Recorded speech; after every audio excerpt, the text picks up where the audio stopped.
and welcome to Kitty Talks, the podcast that shows you how to build a life in alignment with your soul. I'm your host, Kitty Waters, serial entrepreneur and co-creator of the Network for Transformational Leaders. Each week, I interview top thought leaders that are changing the world. They share their life stories on tips on how you can find your purpose. We all have a gift we can bring to the world. Do you feel dead to life? Like there's more to it, but you don't know where to start? Perhaps you don't fit in and you can't understand why. Are you pushing all the time and getting nowhere? Do you long to finally be sure which is the right path for you? This podcast is sponsored by my Do Your Dharma course. This 8-week online course, self-study, shows you how to find your purpose. The course demystifies the subject of Dharma and shows you that by following your highest excitement, you can unlock your greatest potential and create the life of your dreams. Go to www.kittytalks.com/do-your-dharma. Without further ado, let's dive into the next episode.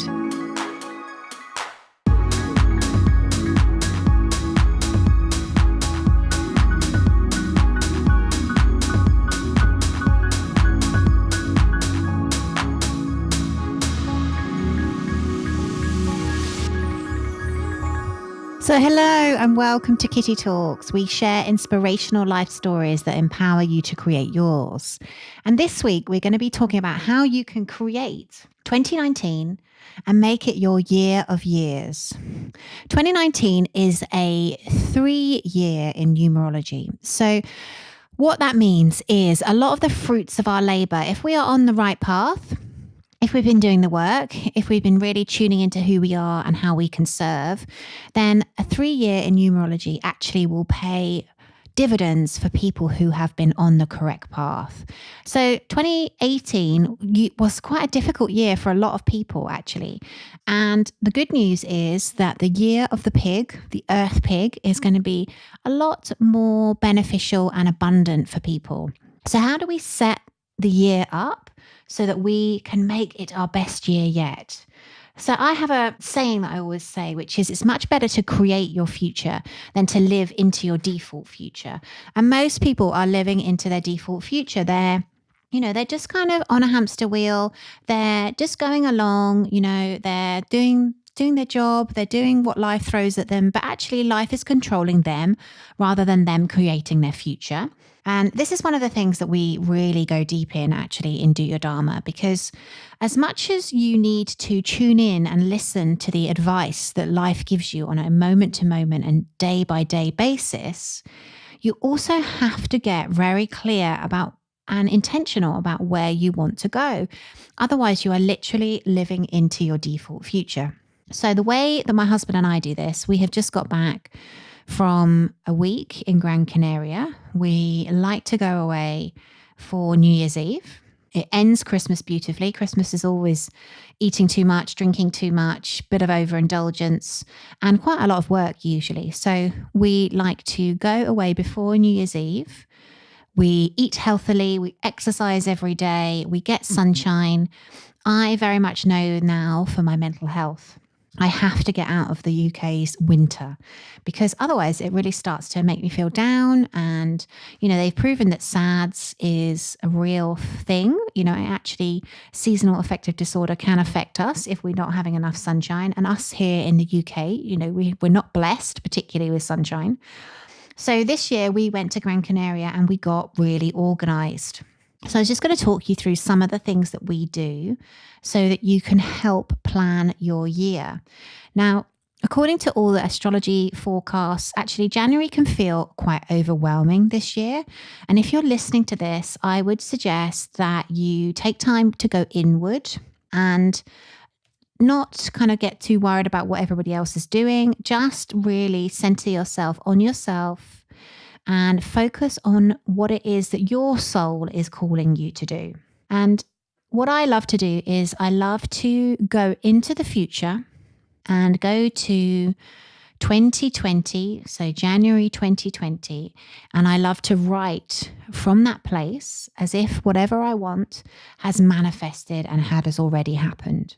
So grab a piece of paper if you're listening to this and write January 2020 on the top of the paper. And this is something all my Do Your Dharma students are currently in the process of doing.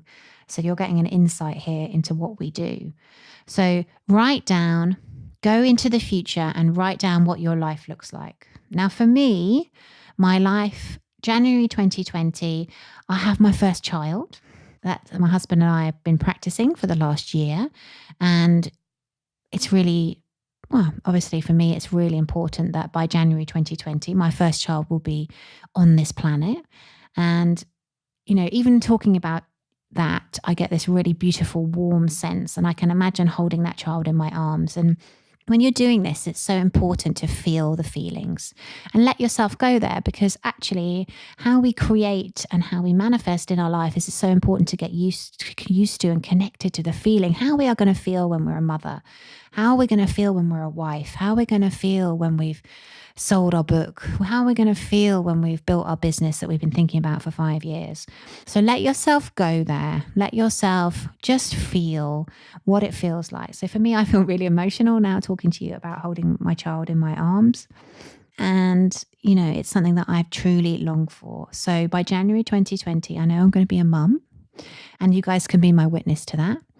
And what else would I see in my life? Well, when I look around, I'm very blessed, you know, very lucky that my husband's at home and he's supporting me and he's helping me.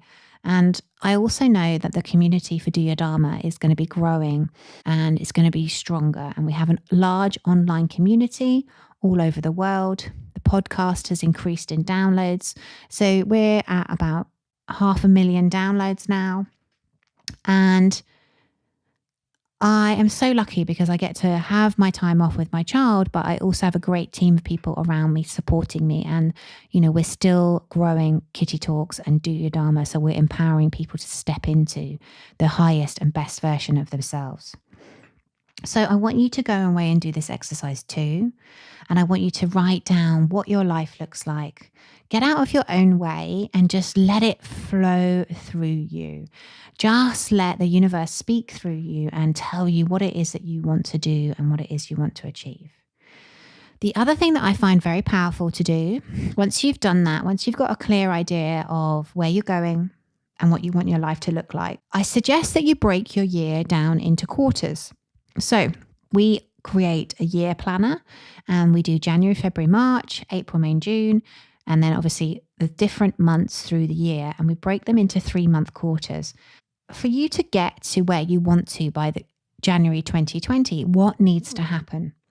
So that is my question to you. What is it that needs to happen for you to reach your business, for the target in your business, for you to have your art exhibitions? So have a look at each quarter and then work backwards. So what we do is we set a financial target for the year. So within the different businesses I have, I set a target for each of them, each quarter.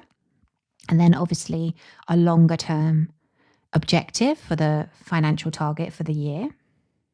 And then I break back down how many deals that is, how many people that is within my coaching, and how many people I'm serving. And I get very clear on when I'm launching my programs, what the dates are, and I plug that into the different parts of the planner. Now, what is it that you can do to make yourself more effective and productive this year? So the other thing that I will do is I'll always batch my content. So I will jump on and I'll do podcast after podcast. So today I'm recording my podcast for 2019. So this is the first podcast of quite a few that I'm going to be recording. And the reason we do that, the reason we batch our content is to enable us to save time. You know, it's very important that you're intentional and that you're clear with what it is you want to create on a yearly basis. And then look at ways you can streamline what it is that you're doing. So I want to give you a beautiful example of where I've done this and how powerful it is. So when I was manifesting my partner, I had been single for 8 years and I just knew that the that year was the year I wanted to meet the one. And to create in our lives, we really do have to use the energy that we have got. So it's very important, if there's something that you're looking to achieve, that you work out how you're going to put action and how you're going to go towards what it is you want to happen. Now, when we do our Dharma, when we are intentional about how we create life, we still have to take action.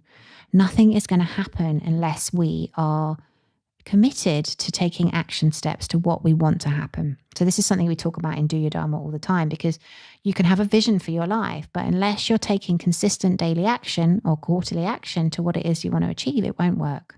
And also how the Dharmic principles work is when you take a step forward, when you say, for example, you go to that networking event, the chances are you'll meet a person who will then show you the way and what your next step needs to be. So I very much found in my life that by taking one action, the next action becomes clear. So if you're listening to this, you're going to plan out your year, you're going to break it back down, and then you're going to basically work out what you can do on a weekly, daily basis that can help this manifest and create. So let me use the example of when I manifested my partner. At the beginning of the year, I was in Iceland with one of my best friends. She is an incredible transformational leader called Runa Magnus, and she basically got me to do this amazing exercise where, again, she took me into the future and she got me to talk about what my life was going to be like when I'd met my love, my soulmate, the man I really wanted to be with. And I dreamt, I wrote as if I'd met him. I wrote as if he was in my life. I wrote what our relationship looked like. I wrote, how I felt. I wrote from my heart, who I was and who I wanted to be with. And I just let it sort of stream out of me, but I knew I had to take action steps towards it. So I kept my vision and I kept my plan very close to my chest, as in I looked at it on a daily basis. This is the other thing that you need to do, is put energy into what you're manifesting. So don't hide it away in a drawer for you never to look at. Make sure you pull it out and regularly look at what it is you're trying to create in your life. And the other thing I did was I really took action. And anyone who's single, who's dated, you know how that can be quite interesting. I was on Tinder. I was on Bumble. I was on all sorts of social media dating platforms. And I got myself out there. I tried to, and I didn't actually manage to do a date a week. I think my plan was to do a date a week. But in the end, I think I did a date every 2 weeks. And I always made sure that I was just going for coffee with people, that I didn't meet them in bars. And actually, if you're just going for coffee with people, you can do a lot more coffee dates than you can do dinner dates, because they're obviously a lot quicker. But I was committed to taking action.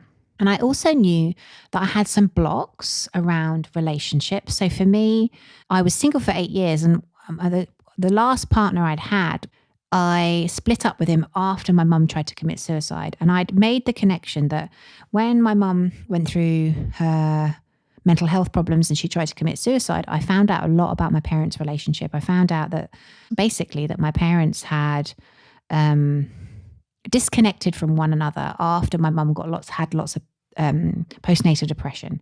And I had lots of almost like trauma. It was kind of like heightened emotions around why relationships were bad, actually.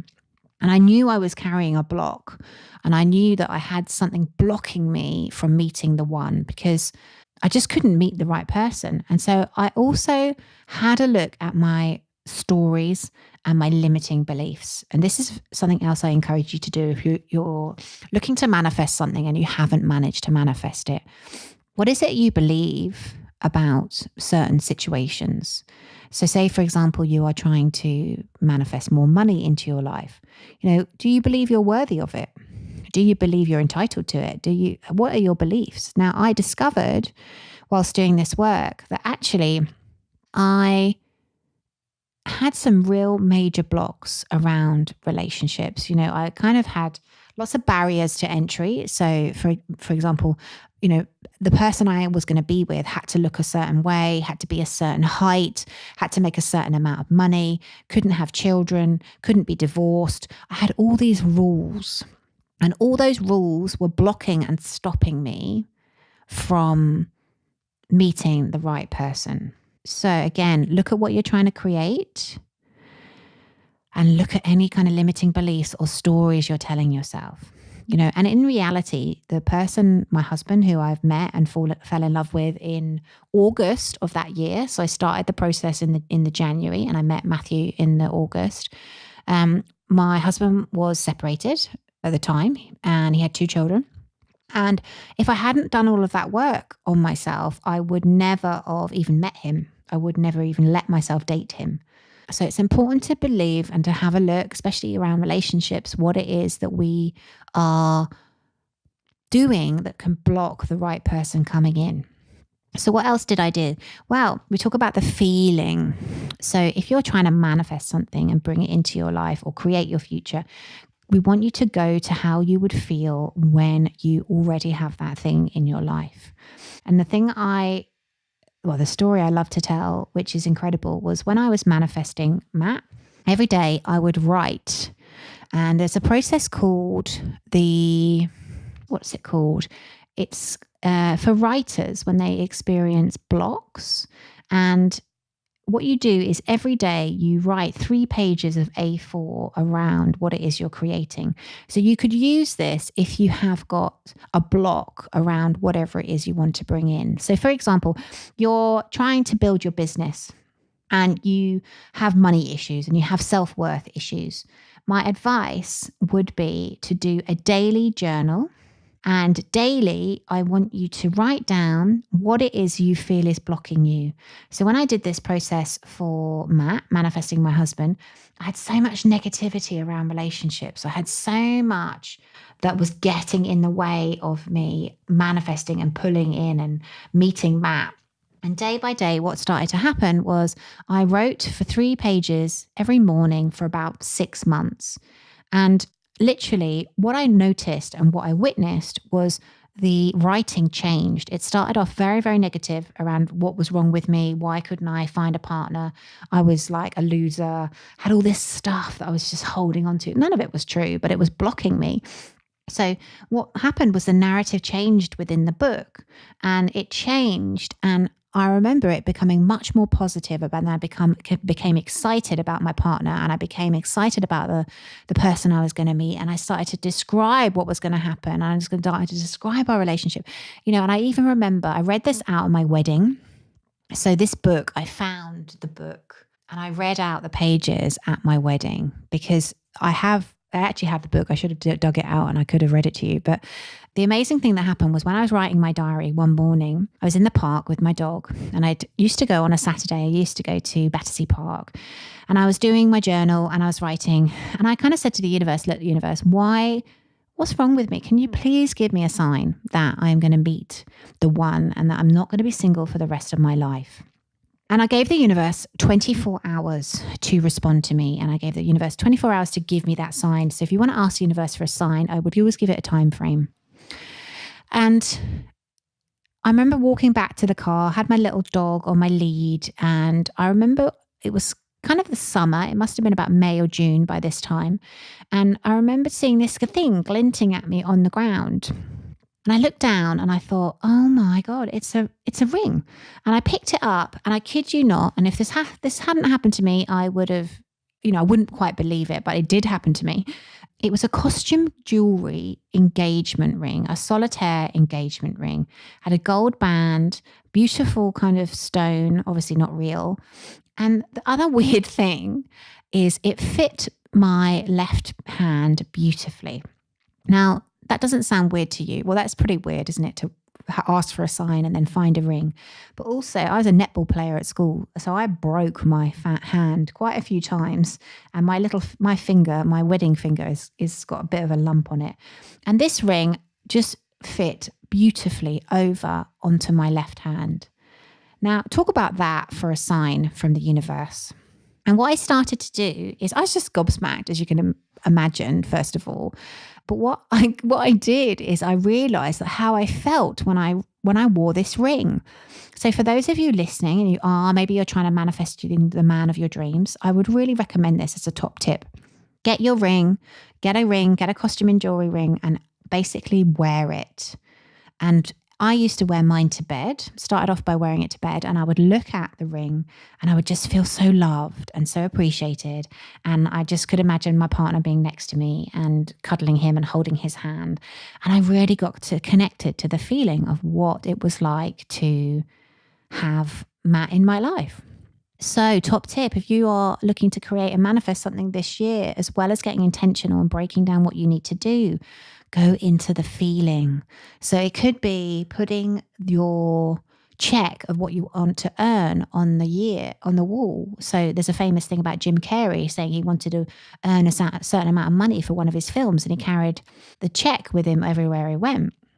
And he kept on looking at it, kept on connecting to it. Find something physical that you can see and look at on a daily basis. And as I'm saying this to you, I've realized I'm going to do that with babies. So I'm going to find a way of connecting to that feeling on a daily basis. What that is yet, I don't know, but I'm going to find a way, because it's so powerful when we do this. It's incredibly powerful. It almost transports you and transmits you into the future. So that was the June. And actually, after I'd done the work on myself and let go, I used an NLP practitioner to let go of the blocks I was holding on to around relationships. And this is how quick it can work. If you have got blockages around things, I would definitely advise you to go and see somebody who can help you release them. So NLP people, neuro-linguistic programming, they can take you back to where it was that you maybe have the block and reduce that block. And this is how quick it can work, because I remember having my final session with a friend of mine who's an NLP practitioner, and I literally could feel my brain realign after that session. It literally kind of popped.